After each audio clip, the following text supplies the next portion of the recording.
This podcast is sponsored by ebookit.com, self-publishing solutions for the independent author and small press. Visit us today at ebookit.com. Welcome to the Toastmasters podcast, the official podcast of Toastmasters International. Hello, everybody. This is Greg Gazin. And I'm Ryan Levesque. Ryan, we have a special guest today. Please tell us who is our guest. Yes, I am not going to say too much about our guest today because we want to hear directly from him, but he is a Toastmaster and has been since the year 2006. He is from Seymour, Connecticut, and he is none other than the new president of Toastmasters International, Mr. Richard Peck. Welcome to the Toastmasters podcast. Well, thank you, Ryan and Greg, for having me. It's my pleasure. We're glad you're here. Richard, I want to start off by asking you one of my favorite questions to ask international presidents, and that is a question surrounding what brought you into Toastmasters initially, because I know part of your story, and I'd like you to share that with us, involves Les Brown. An interesting story in how this came to be. This was 2006, about the April-May timeframe. And I was attending a How to Become a Millionaire seminar. Don't we all want to attend the How to Become a Millionaire seminars and learn how to become millionaires?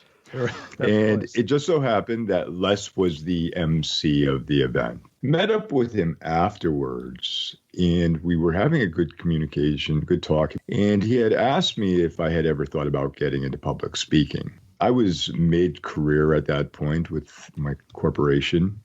And it wasn't anything that really came across my mind at any time in the past. And I let it go. I explained to him, no, that I hadn't really thought about it. And we went on our merry little way. But he did give me his contact information. So a few days later, I was sitting in my office and I was thinking there had to be a reason that he had brought up public speaking. So I called him and we had a good conversation. And before I closed, I asked him, if you were going to give a recommendation to somebody who was thinking about getting into public speaking, what would you suggest? And the first words out of his mouth were, find a Toastmasters club. Now, as you remember, Les was a Golden Gavel recipient in the past. Mm-hmm. So I found a club that was meeting close to my house, attended the first meeting, and joined at the next one. And that's how it came to be. And that's how Les and I came to know each other. I still contact him every once in a while. I found the September 2020 profile quite fascinating, and I do encourage everyone, if you haven't already done so, to go back and read it. And as I was reading it, I was not only inspired, but I was also laughing. I was just having so much fun reading it. Your profile talks about things from photography to fry dance to dragster car racing. In one of these, you jokingly talk about learning the true meaning of leadership. Can you enlighten us with a little bit about which one it was and why? Yeah, I think we learn about leadership through everything we do in life, if we take the opportunity. Where I truly learned about leadership was through my involvement with drag racing. So for those of you who aren't familiar with drag racing, it's a acceleration sport. So you race your car over a set distance. You're in the car by yourself. However, you cannot do this on your own. So you have a crew of individuals who help you, similar to a team. So when you're a leader, you have a team of individuals that you're leading. You have to have trust in your team, just as you have to have trust in your team in anything that you're doing. Because once you're in the vehicle and you're by yourself, you have to believe and trust that they've done everything possible to meet the requirements of that day. That you have to, in my instance, put your life in their hands. So I've learned about trust and team building from my involvement. I also learned about being able to react to things smartly and quickly. You think about it, you're racing down the track at 150 miles an hour, and the car goes a little bit off track.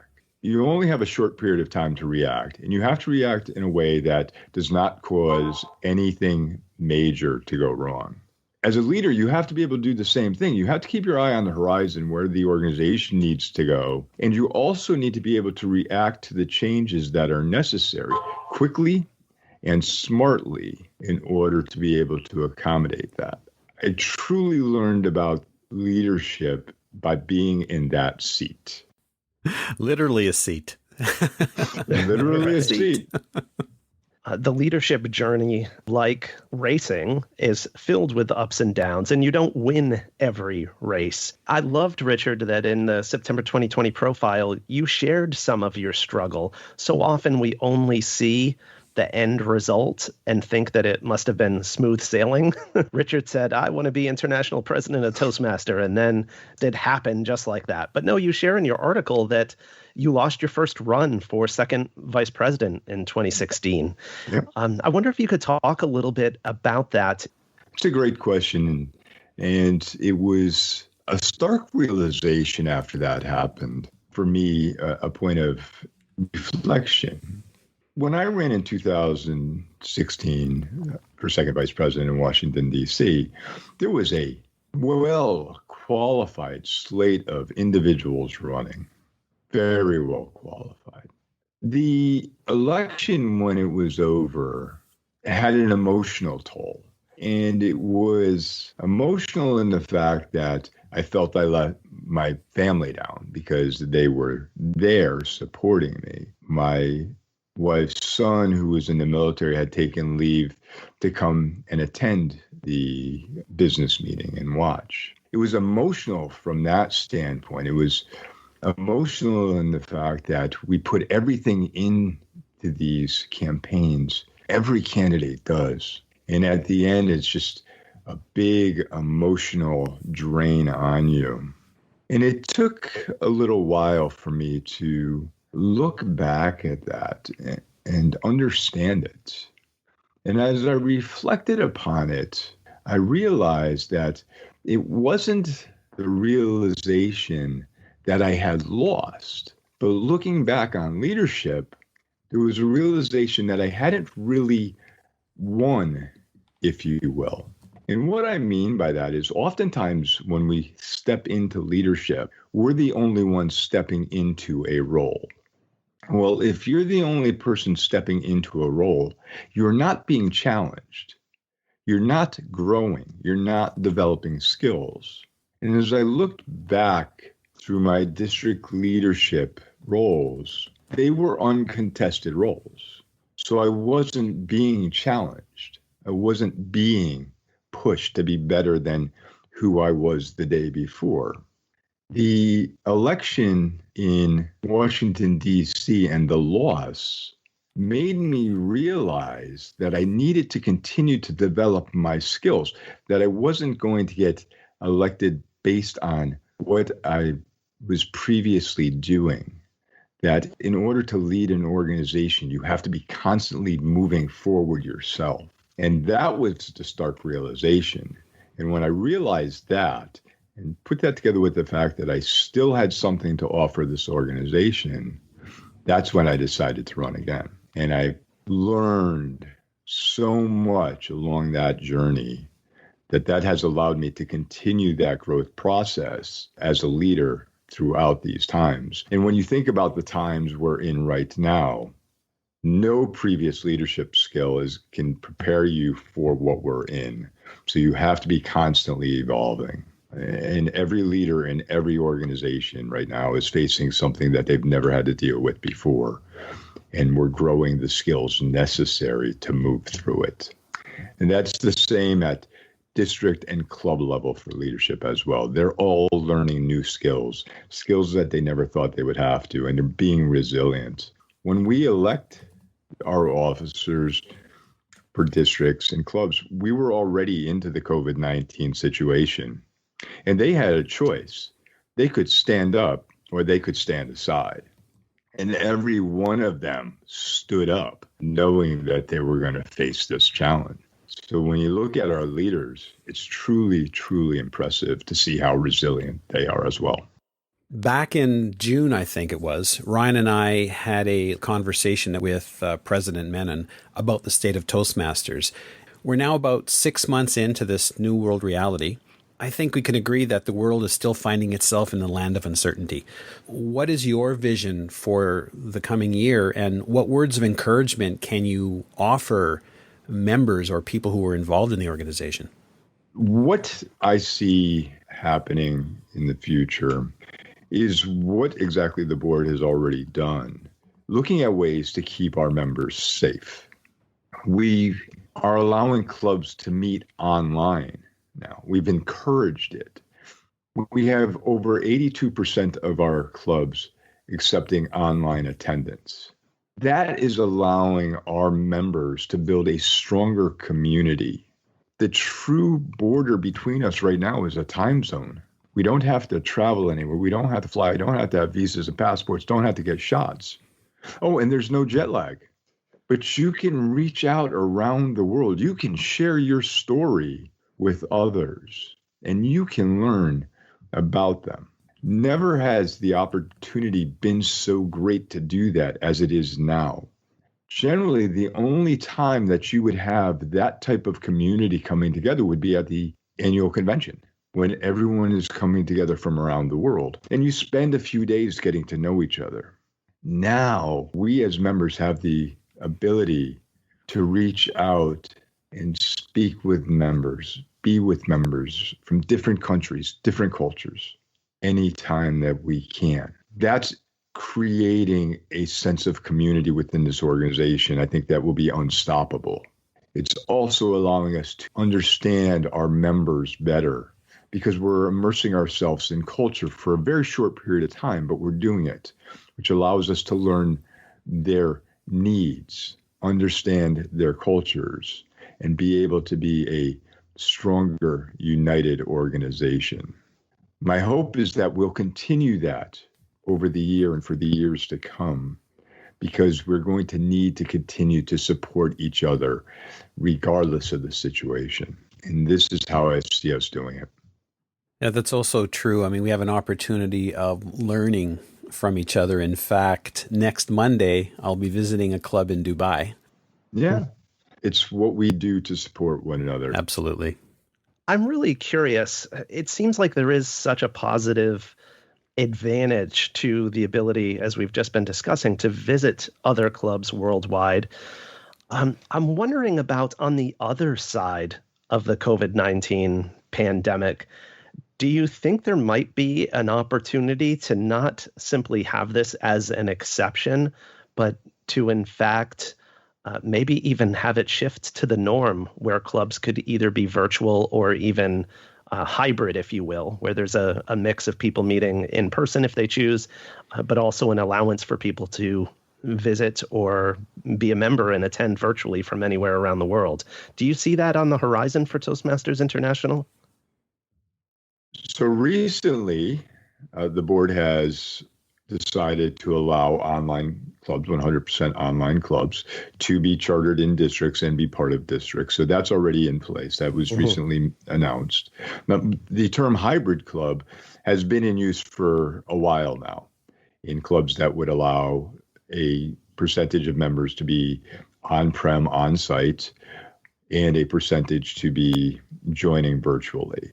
So that's been in policy now for a little bit. What we've recently done is changed what that definition of hybrid looked like, because originally it was you had to have a certain percentage of individuals within a room, if you will, co-located, and allowing a certain percentage to attend online. Now we've allowed the clubs to more define what hybrid means to them. So let's say you're a club that meets every week of the month. Well, you may choose to have 4 meetings on-prem or on-site and 1 meeting completely online. Still qualifies you as a hybrid club under the definition. So those are already in place, a policy, so I don't see us changing that anytime in the near future. When the COVID-19 restriction is lifted and clubs can go back to meeting on-prem, on-site, they will still have that choice of becoming a hybrid club, remaining a hybrid club. I think the other question is is a club going to want to become a full 100% online club in the future? They've gotten used to meeting online. They want to continue to meet online.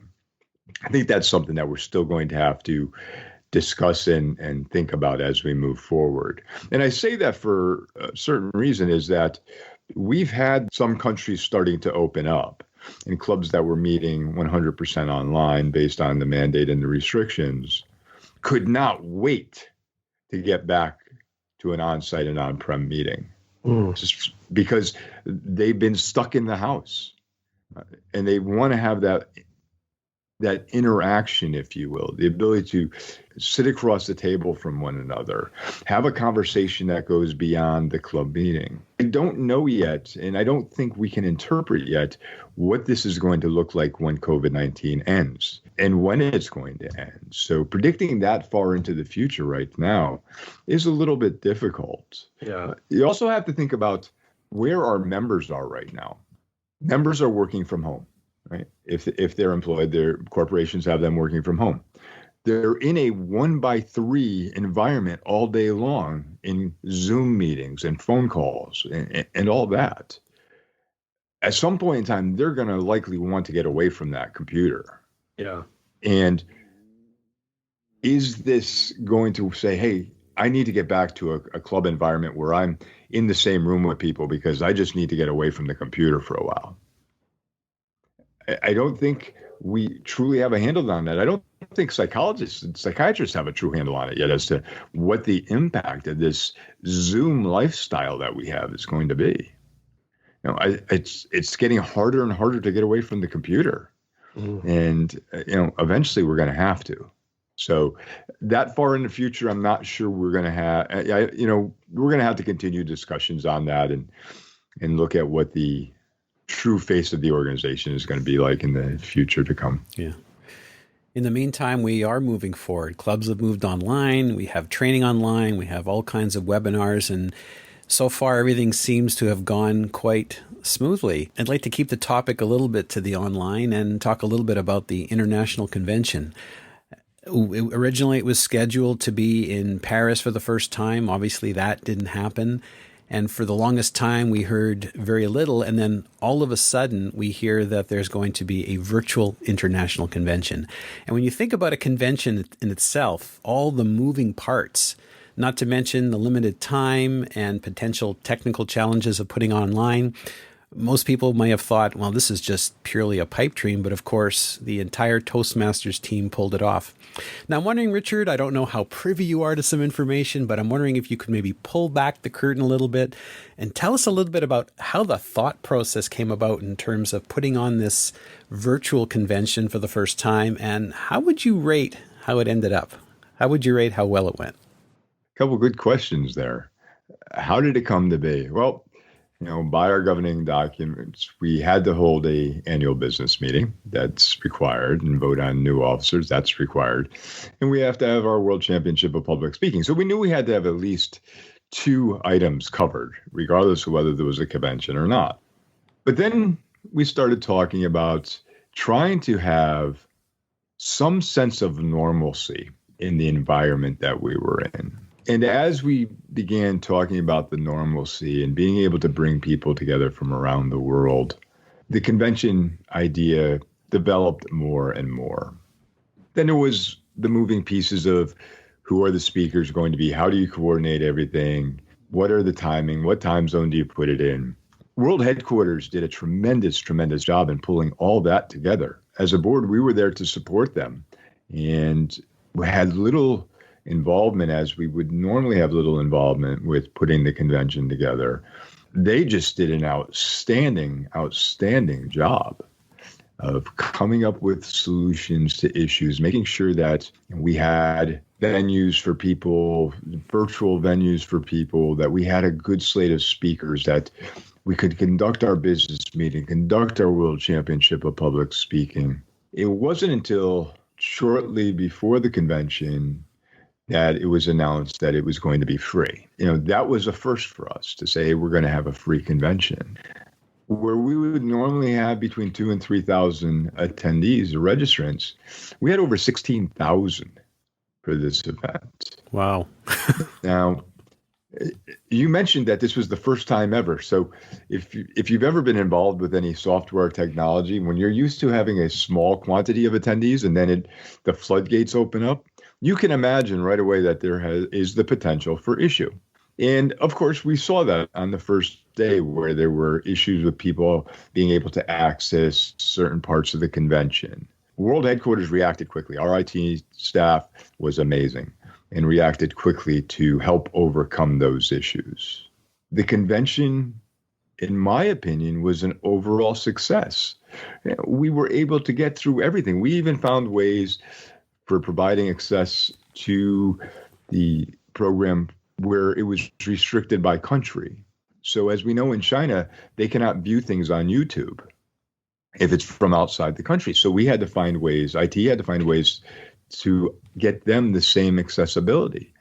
And they did. For an organization that has never, ever done this before, they did an outstanding job. I think we've learned a lot from this. Yeah, I was heartbroken when we had to make the decision not to have it in Paris, but it's what we have to do for our members to provide them the best experience. And I think we did that. There's always going to be those individuals who think things could have been a little different, a little better. But you know what? When you think about it being the first time, the amount of moving pieces, as you mentioned, that went into it, they did a great job, an absolute great job. I agree wholeheartedly. Having a background in IT, I understand when the volumes happen, things will crash. And just a little note for those who are listening, we recently interviewed Mike Carr, the world champion of public speaking for 2020. And if you listen to his interview, he'll share a little bit about how the process went for the world championship with respect to having it online. If you ask me, the job of international president sounds like a big enough job on its own for anyone. You're actually currently right now, you're serving as a club officer? Yes. Let's give up I'm that. serving as a club officer with Toastmasters, and I serve as a club officer with Lions International. Oh, wow. Wow. Okay. And I'm on a board. I'm a commissioner on one of the boards in my local town. And when do you sleep? Yeah. Sometimes during meetings. I bet. I'm trying to find the tattoo artist that Johnny Depp had in Pirates of the Caribbean so that I can get my eyelids tattooed. So you won't know whether I'm awake or asleep. That's awesome. Can you give us a bit of a thumbnail here of your involvements and also what you do for work and a touch of your personal life? I know that's a lot of questions rolled into one. I just like members to really get a look at all the things you're up to. Sure. Yeah, it is an active job being the international president, but we have great directors, international directors that are supporting it. We also have great world headquarters support. As a leader, you don't have to take on everything by yourself, and it's good to have that team surrounding me. I am the treasurer and VPE for Nutmeg Toastmasters. I am a member, just strictly a member of Park City Toastmasters, but I do hold those two roles for Nutmeg, which is my primary club, the one I joined in 2006. We need to lead by example as leaders. And if we're asking individuals to step into club leadership roles or district leadership roles, we need to be able to do the same thing. For me, that's what it's about, being able to help our members. So taking on the club officer roles is something I've been doing since probably 2007. I don't think I was in the club for more than a year before I took on a club leadership role. I am the third vice president for my local Lions club, which has been a lot of fun to see how another community-based organization, member-based organization, is doing during these challenging times. Lions is different and they're more of a community outreach style, but they are still member-based, and this is taking a toll on them as well. Actively helping them out with some of their community service. That keeps me a little bit busy, but it's a different type of busy and a different type of skill set that's needed. So it's allowing me to build on my leadership skills, as I had stated earlier. And yeah, I was recently appointed as a commissioner on one of the local boards in my town government. which has been eye-opening as well, because now I'm involved with something that I have never been involved with before, and the learning curve is very steep on it. But again, it's helping me to increase my skills in leadership and my ability to help my community. So I think those are all the benefits to those items. And they do take time. You can't do these things without the support of your family. And my wife, Betty Ann, who is also a Toastmaster, is very, very supportive of this. And without her, I couldn't do the things I do, whether it be drag racing or community involvement, because you have to have that support, especially if you're taking time away from individuals. As far as my career, I retired from AT&T in 2019. So I'm constantly looking for new opportunities to help out. But right now, I'm pretty much a full-time job with doing what I'm doing. And helping out is certainly something you are doing. You've been visiting clubs virtually online. I know you did an educational session for our district, District 99. So, on behalf of all our listeners and all of Toastmasters International, thank you so much so far for what you have done. And there's still quite a good part of the year left. The one aspect I think that we need to be serious about this year is that sense of community that I mentioned earlier. And we need to make sure that as leaders, we're making ourselves accessible and being close to our members. I had a region advisor tell me recently that it's about the hope. Everyone in this uncertain time is just looking for the hope. They're just looking for the guidance. And as leaders, we need to be accessible to our members. And we just recently announced the International President's Virtual World Tour. And there'll be more details coming out about that. But my plan is to attend club meetings in every country that we are represented in that will allow online attendance. And if asked to give a pathway speech, I'll give a pathway speech. If asked to provide an evaluation, I'll provide an evaluation. But I want our members to know that I am there to support them and will be out there and accessible as much as possible. That's fantastic. Richard Peck, thank you for leading by example. Thank you for stepping up to leadership to serve our organization and all of its members. And of course, thanks for coming on the Toastmasters podcast today to share with us. It's been a real pleasure, and we wish you the best of success for the rest of your International President year.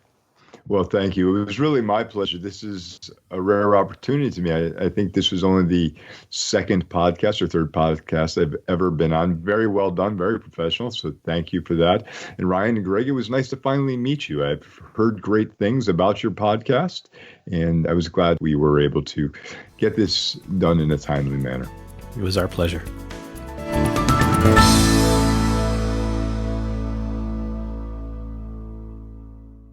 Isn't it about time you published that book you've been thinking about? We can help with that. At ebookit.com, we've been providing authors and small presses with ebook publishing services since 2010. Visit us today at ebookit.com and let us know how we can help you.